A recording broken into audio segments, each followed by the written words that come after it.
Hello, আসসালামু আলাইকুম। সবাই কেমন আছেন? শীতের প্রথম সময়, শীত শীত আবহাওয়া, সবার ঠান্ডা লাগছে মনে হয়, তাই না? আমরা আজকে যে বিষয়টি সম্পর্কে জানব, ইসলামী সভ্যতা ও শিল্পকলা। ইসলামী সভ্যতা ও শিল্পকলা এর অর্থ কী? অর্থাৎ একটা সময় ছিল, একটা যুগ ছিল যখন ইসলামিক দৃষ্টিকোণ থেকে শিল্প চর্চা করা হতো এবং একটা সময় বা একটা ব্যাপ্তি কাল, এটা ইসলামিক প্রেক্ষাপটের উপরেই ভিত্তি করে শিল্পীরা, শিল্প সমালোচকরা কাজ করেছে। আমরা তারই ফলশ্রুতিটা জানার চেষ্টা করব। ইসলামিক সভ্যতায় শিল্পকলার কী কী পরিবর্তন ঘটেছে, কোন ধরনের শিল্পকলা রূপান্তর হয়েছে, সভ্যতার কতটুকু উন্নতর হয়েছিল, সে সম্পর্কে আমরা জানব। আমাদের আজকে আলোচ্য বিষয়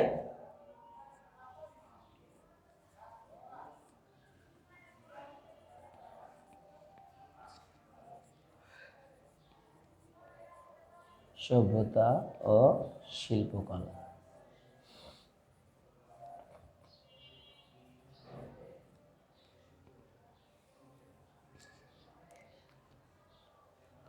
একটা সংস্কৃতি, আমরা যখন জানি যে সভ্যতা যখন বলা হয় তখন কি একটা ধারার ব্যাপ্তি ঘটে, একটা সময় নিরূপণ করা হয়, তাই না?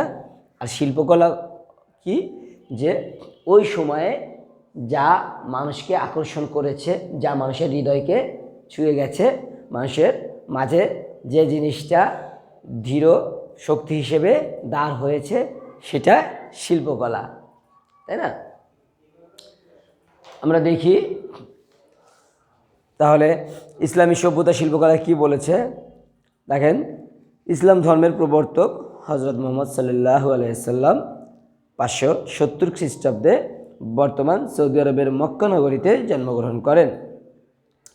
ইসলামী সভ্যতার স্বর্ণযুগ শুরু হয় 8ম শতাব্দীতে আব্বাসীয় খলিফাদের আমলে, আর এই সভ্যতা টিকে থাকে 1258 সালের মঙ্গলদের বাগদাদ আক্রমণের পূর্ব পর্যন্ত। That note is in the point, that's time, 8ম শতাব্দী আব্বাসীয় খলিফাদের আমলে। দ্যাটস টাইম, সময় নিরূপণ করা হচ্ছে যে কতটা সময় ধরে এই সভ্যতা টিকে ছিল।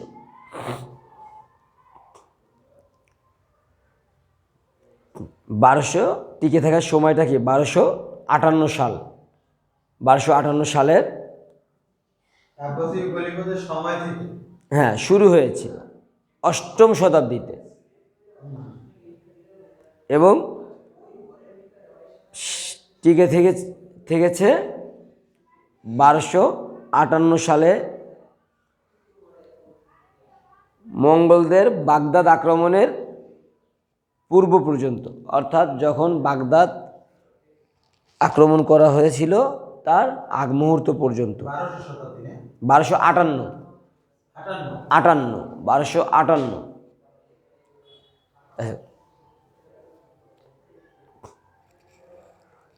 আসলে ইসলামী সভ্যতার গোড়াপত্তন হয় আব্বাসীয় খলিফাদের পতনের মধ্য দিয়ে। এই সময়ে দামেস্ক থেকে রাজধানী বাগদাদে স্থানান্তরিত হয়। এই উন্নতির কারণ হিসেবে যে জিনিসটি গুরুত্বের সাথে বিবেচিত হয় তা হলো কোরআন ও হাদিসের নির্দেশ, যা আব্বাসীয়রা মনে প্রাণে বিশ্বাস ও গ্রহণ করেছিল, আর তা হলো জ্ঞানীর কলমের কালি শহীদের রক্তের থেকেও পবিত্র। আমরা অনেকেই এই বাক্যটি অনেক সময় ব্যবহার করে থাকি, তাই না? জ্ঞানীর কলমের কালি শহীদের লহুর চেয়েও পবিত্র, এই কথাটি আমরা অনেক সময় মানুষকে বোঝানোর জন্য ব্যবহার করে থাকি। এই কথাটির একটি তাৎপর্য আছে, একটি অর্থ আছে, একটি উক্তি আছে, তাই না?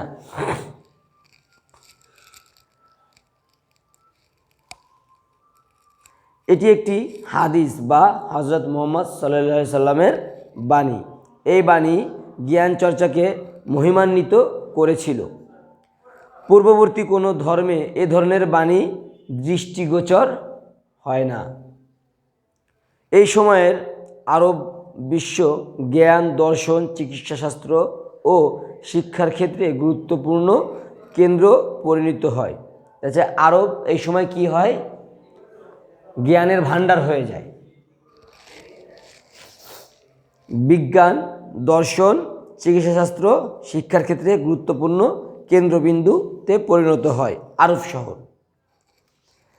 আব্বাসীয়রা বাগদাদকে এমন একটি জ্ঞান চর্চার কেন্দ্রবিন্দুতে পরিণত করেছিল যা বিশ্বের ইতিহাসে এক অমর অধ্যায় হিসেবে বিবেচিত হয়। হাউস অফ উইজডম অর্থাৎ কি?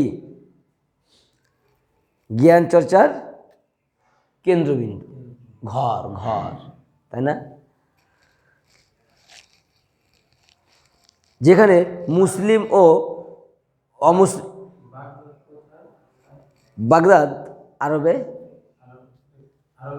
হ্যাঁ আরব।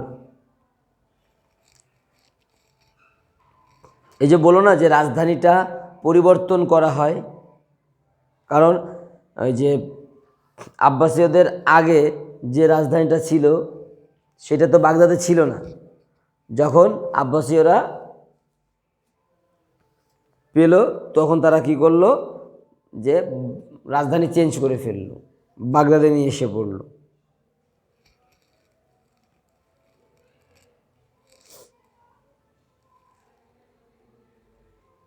এই যে আগে রাজধানী ছিল হচ্ছে গিয়ে দামেস্ক শহরে আরবের রাজধানী ছিল। যখন আব্বাসীয় খলিফারা এটাকে ছিনিয়ে নিয়েছে তখন তারা কি করলো, রাজধানীটা করলো বাগদাদ শহরে। এবং সেখানে মানে এমনভাবে জ্ঞান চর্চার শুরু করেছে যে সেখানে বিজ্ঞান, দর্শন, চিকিৎসাশাস্ত্র, শিক্ষার ক্ষেত্রে একটা গুরুত্বপূর্ণ ময়দান তৈরি হয়েছে বাগদাদ শহরটা। যেখানে মুসলিম ও অমুসলিম পণ্ডিতগণ একত্রিত হয়ে, দেখেন এখানে কিন্তু শুধু মুসলমান না, মুসলিম অমুসলিম সবাই আছে, যারা পণ্ডিত, জ্ঞানী, গুণী ব্যক্তি। এখানে জ্ঞানের কোনো ধর্ম নাই, দেখছেন? জ্ঞানের কোনো ধর্ম নাই। না হলে তো তারা মুসলিম হচ্ছে গিয়ে, তারা কেন অমুসলিমকে নিয়ে হচ্ছে তাদের হচ্ছে গিয়ে রীতিনীতি হচ্ছে গিয়ে তৈরি করছে? তারা কি ঘৃণা করতে পারতো না? আমরা ঘৃণা করি, তাই না?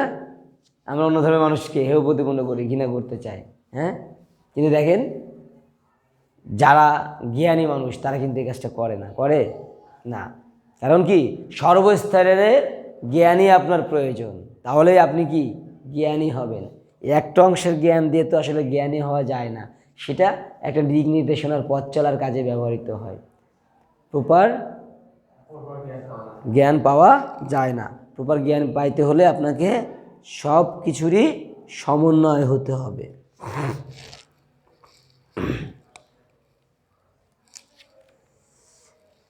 ফলে বিশ্ব সভ্যতা এক নতুন আলোকে আলোকিত হয়।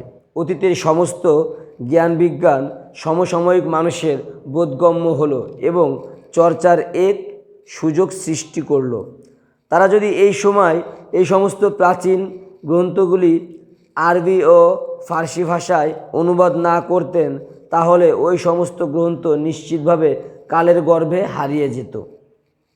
পরবর্তীকালে এই সমস্ত গ্রন্থ আরবি থেকে তুর্কি, হিব্রু ও ল্যাটিন ভাষায় অনুমোদিত হয়। এই সময়ের আরব বিশ্ব ছিল জ্ঞান চর্চার কেন্দ্রভূমি। এখানে সমস্ত সভ্যতার জ্ঞান স্রোত একটি কেন্দ্রে মিলিত হতে পেরেছিল ইসলামী সভ্যতা উদার জ্ঞান পিপাসু মানসিকতার কারণে। সেখানে প্রাচীন রোমান, চীনা, ভারতীয়, পার্সিক, মিশরীয়, গ্রিক ও বাইজেন্টাইয় সভ্যতার জ্ঞানসমূহকে একত্রিত ও সমন্বিত করে বিশ্ব সভ্যতার ইতিহাসে এক অনন্য অবদান রেখে যায়, যা ইউরোপের রেনেসাঁস ও পরবর্তীকালে আধুনিক জ্ঞান বিজ্ঞানের চর্চার ক্ষেত্রের ভিত্তিমূল প্রতিষ্ঠা করে। তারা দশমিক পদ্ধতির প্রবর্তন করে এবং অঙ্কের জটিল সমস্যা সমাধানের জন্য অ্যালজেব্রার ব্যবহার শুরু করে। দেখছেন, এটা আপনারা পড়েন, এটাই করেন, কিন্তু এটা কোথা থেকে উৎপত্তি হয়েছে এটা কিন্তু জানেন না। আপনারা অ্যালজেব্রা পদ্ধতি ব্যবহার করে গণিত অনুশীলন করেন, তাই না? যে গণিতের প্রথম পদ্ধতি ছিল দশমিক পদ্ধতি, পয়েন্ট অফ ভিউ, সেটাকে কারা পরিবর্তন করলো? তাহলে ইসলামীয় সভ্যতাতে এসে পরিবর্তন হয়েছে। তাহলে এই অ্যালজেব্রা পদ্ধতির সূচনা হয়েছে কখন? ইসলামীয় সভ্যতায়। Noted the point, that's a short question. ইসলামীয়, তাহলে আমরা বলতে পারি, কোশ্চেন করতে পারি যে অ্যালজেব্রা পদ্ধতির সূত্রপাত ঘটেছে কোন সভ্যতায়? প্রশ্ন করতে পারি না? The short question. বা আমরা প্রশ্ন করতে পারি দশমিক পদ্ধতির বিনাশ হয়েছে কোন সভ্যতায়? প্রশ্ন করতে পারি না? দ্যাটস প্রশ্ন করার মতো জায়গা, তাই না? দেখ, দুইটা সভ্যতা বা দুইটা সময় নিরূপণ করছে একটা জায়গায় এসে, একটার কি সমাপ্তি আর একটার শুরু, যেখানে দশমিকের শেষ হয়েছে আর অ্যালজেব্রা পদ্ধতির শুরু হয়েছে।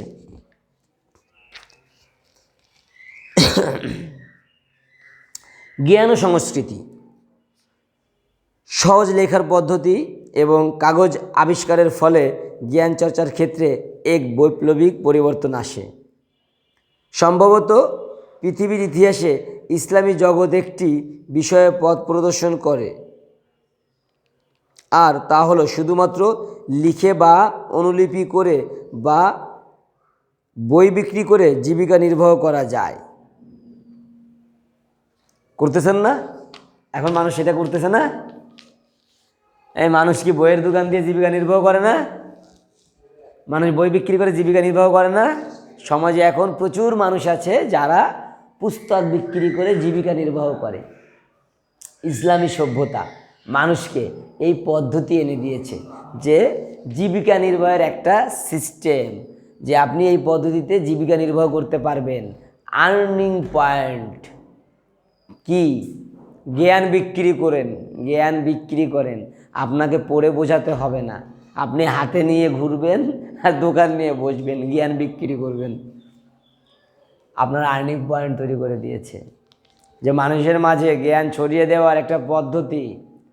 এই যে দেখেন, আজকে যদি বাজারকরণ না হতো তাহলে কিন্তু সমগ্র বিশ্বে এত দ্রুত জ্ঞান লাভ করা সম্ভব হতো না। তাহলে ইসলামিক সভ্যতায় যারা সভ্যতার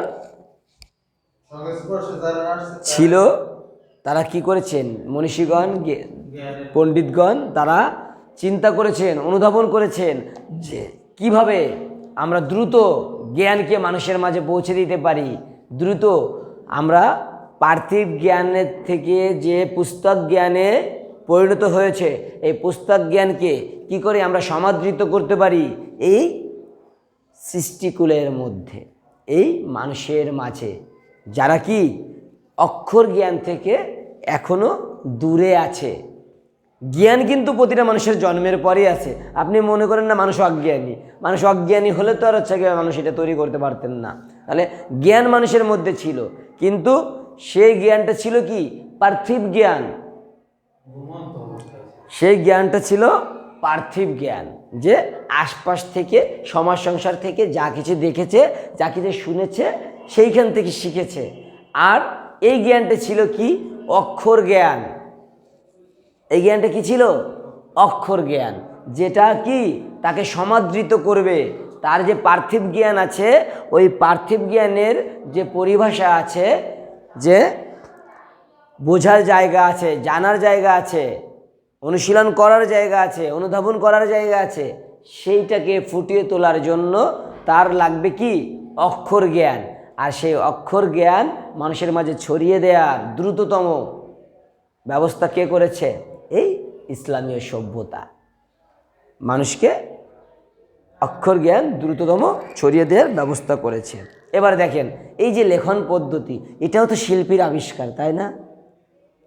মাঝে মাঝে শিল্পীরা বাদ দিয়ে সব কিছু করে ফেলতে চায়। আসলে জগতে শিল্প বা শিল্পীকে বাদ দিয়ে কোনো কিছু করা সম্ভব না। কারণ কি? এই সৃষ্ট জগতে পুনরায় যা কিছু সৃষ্টি হচ্ছে সেটা এই শিল্পের মাধ্যমেই সৃষ্টি হচ্ছে, সংস্কৃতির মাধ্যমেই সৃষ্টি হচ্ছে। অর্থাৎ আপনি শিল্পীকে বাদ দিলে আপনার শিল্প আর সংস্কৃতি দুটার একটাও সম্ভব না।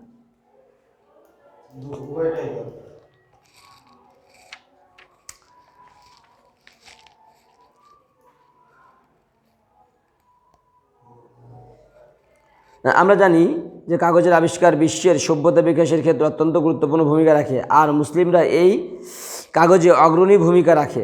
প্রথমে স্পেনে এবং এরপরে 10ম শতাব্দীতে সমগ্র ইউরোপে কাগজের ব্যবহার শুরু হয়। কাগজের সুবিধাগুলি হচ্ছে, এটি পার্চমেন্টের থেকে সহজে তৈরি করা যায়, প্যাপিরাসের মতো অঙ্কুর নয় এবং সহজে কালি শোষণ করে, ফলে লেখা সহজে মুছে যায় না। এর ফলে পাণ্ডুলিপির স্থায়িত্ব বেড়ে গেল। ইসলামিক কাগজ নির্মাতারা হাতে তৈরি পাণ্ডুলিপির এমন অ্যাসেম্বলি লাইন আবিষ্কার করবেন যে এর ফলে পাণ্ডুলিপির অনেক অনুলিপি তৈরি সম্ভব হলো। তাদের এই পদ্ধতি বহু শতাব্দী পর্যন্ত ইউরোপীয়দের অজানা ছিল। ইসলামী সভ্যতার কাছ থেকে সারা বিশ্ব লিনেন থেকে কাগজ তৈরির পদ্ধতি শিখে ফেলে। সবচেয়ে বড় কথা, রাষ্ট্রপণ্ডিত ও জ্ঞানী ব্যক্তিদের পৃষ্ঠপোষকতা দিত সর্বতোভাবে। কোনো কোনো অনুবাদ কাজে তো টাকা বরাদ্দ দেওয়া হতো, যা বর্তমানের ইংল্যান্ডের মেডিকেল রিসার্চ কাউন্সিলের বার্ষিক বাজেটের দ্বিগুণ। সর্বশ্রেষ্ঠ অনুবাদকের বেতন ছিল অবিশ্বাস্য। যেমন হুনান ইবনে ইসাকের বেতন ছিল এ আমলের পেশাদার ক্রীড়াবিদদের সমপরিমাণ। বুঝতে পেরেছেন?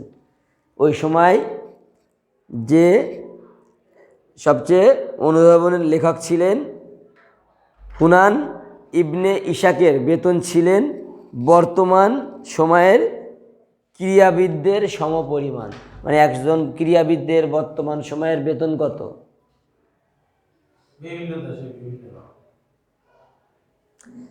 সেইটাই তো। আপনি যদি ডলারে বিবেচনা করেন একরকম, আপনি বাংলাদেশের প্রেক্ষাপটে বিবেচনা করেন না। যদি বাংলাদেশের প্রেক্ষাপটে একজন ক্রীড়াবিদের বেতন কত? 1-1.5 লক্ষ টাকা হতে পারে। তাইলে ওই সময় কত শতাব্দী?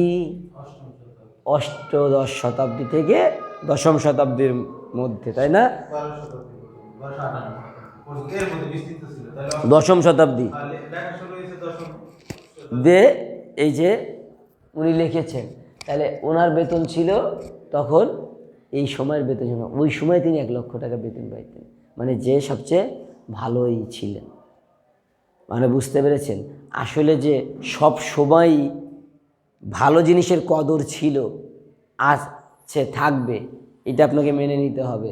অর্থাৎ আপনি পর্যাপ্ত পরিমাণে জানার চেষ্টা করেন, বোঝার চেষ্টা করেন এবং যে জ্ঞান অর্জন করছেন সেই জ্ঞান চক্ষুকে ফুটিয়ে মানুষের সামনে উন্মোচন করার চেষ্টা করেন।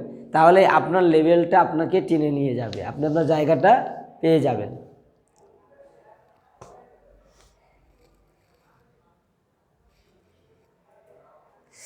দর্শন, ইবনে রুশদ ও ইবনে সিনা এই দুই ব্যক্তি অ্যারিস্টটলের দর্শনকে সংরক্ষণ করতে অন্যতম ভূমিকা পালন করেছিলেন।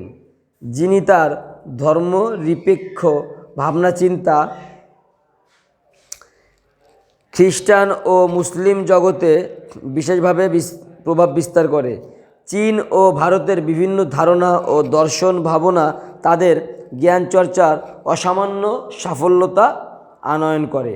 ইবনে সিনা ও অন্যান্য চিন্তাবিদ, বিশেষ করে আল কিন্দি ও আল ফারাবি,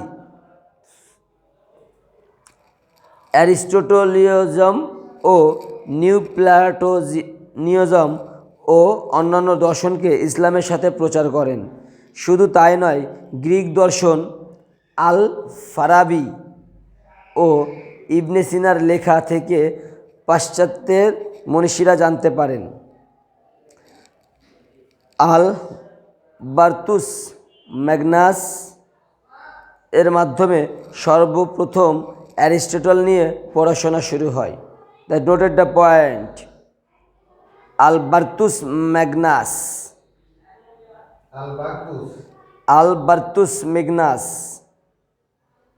এর মাধ্যমে সর্বপ্রথম অ্যারিস্টটল নিয়ে পড়াশোনা শুরু হয়।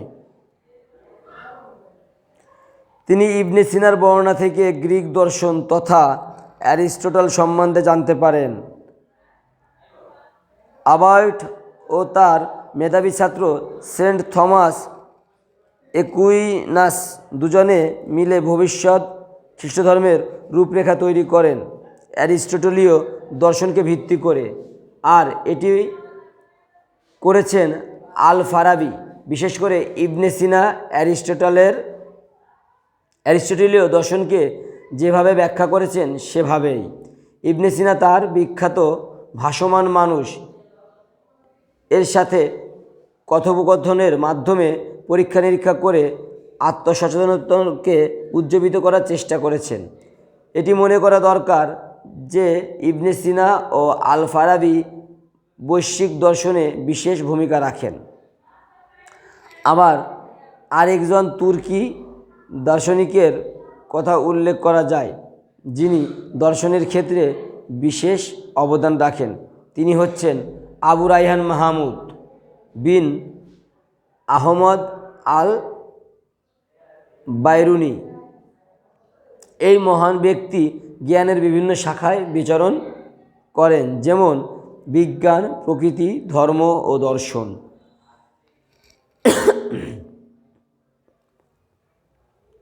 তার মধ্যে এক ধরনের আন্তর্জাতিকতা ছিল যার মাধ্যমে তিনি বিশ্বাস করতেন বিভিন্ন সম্প্রদায়ের মধ্যে যে অসঙ্গতি ও মতবিরোধ আছে তার অবসান হওয়া উচিত। বিভিন্ন সম্প্রদায় ও জাতির সংস্কৃতির মিলনের জন্য কাজ করে গেছেন। জর্জ শার্টন তার সম্বন্ধে মন্তব্য করেন যে একাদশ শতাব্দীটি হচ্ছে আল বাইরুনির যুগ। তিনি প্রথম মুসলিম দার্শনিক যিনি ভারতীয় দার্শনিক ও ধর্মীয় সংস্কৃতি সম্বন্ধে সরাসরি জ্ঞান লাভ করেন। ইসলামী ও গ্রিক দর্শন সম্বন্ধে এবং বৈজ্ঞানিক গ্রন্থ সম্বন্ধে তার আর অগাধ জ্ঞান থাকার কারণে খুব সহজেই তিনি বিভিন্ন সংস্কৃতির পার্থক্য নির্ণয় করতে পারতেন। তার লেখা থেকে এ যুগের বহু সাংস্কৃতিক ঐতিহাসিকগণ অনেক উপকৃত হয়েছেন। তার বৈজ্ঞানিক ও দার্শনিক মতবাদ প্রতিফলিত হয় আল আথার, আল বাকিয়া ও কিতাব মালিল হিন্দু গ্রন্থে। আল বাইরুনির অন্যতম অবদান হচ্ছে কিভাবে বৈজ্ঞানিক অনুসন্ধান করতে হয় এবং একজন গবেষকের নৈতিকতা ও নিরপেক্ষতা কিভাবে বজায় রাখতে হয় তার বিস্তারিত বিবরণ রয়েছে। তার আল কাতার আল বাকিয়া গ্রন্থে তিনি বলেন, একজন সৎ অনুসন্ধানকারী হতে গেলে তাকে সব সংকীর্ণতা, স্বার্থপরতা ও খারাপ গুণাবলী থেকে মুক্ত হয়ে কাজ করতে হবে। ভারত সম্বন্ধে আল বাইরুনির কাজ সম্বন্ধে ইসলামী সভ্যতার বিখ্যাত ঐতিহাসিক জি ভন গ্রুনেবাউম বলেন, তিনি সে যুগে সে যেভাবে ইতিহাস লিপিবদ্ধ করেছেন তা পশ্চাতের অনুরূপ। আমরা এই পর্যন্ত জানলাম। এরপরে আমরা জানব ইসলামিক যুগে বিজ্ঞানের কথা। এটা আমরা পরবর্তী পাঠে জানব। আপনারা তাহলে ইসলামিক সভ্যতা ও শিল্পকলার জ্ঞান সংস্কৃতি এবং দর্শন, এই পাঠ দুইটা ভালো করে জেনে আসবেন। আমরা কি পাঠ সম্পর্কে আছে আলোচনা করেছি। ইসলামিক সভ্যতার ও শিল্পকলা পার্টে আমরা ইসলামী সভ্যতা সম্পর্কে জেনেছি এবং জেনেছি কি জ্ঞান সংস্কৃতি এবং দর্শন সম্পর্কে। এই পার্ট দুটো আপনারা ভালো করে বাসায় দেখবেন, বোঝার চেষ্টা করবেন। আমরা ইসলামী সভ্যতায় বিজ্ঞান, ওষুধ বিজ্ঞান ও ব্যবসা ভ্রমণ এবং শিল্পকলা, এই পার্টটি আমরা পরবর্তী ক্লাসে আলোচনা করব। আল্লাহ হাফেজ, সবাই ভালো থাকবেন। পুশ।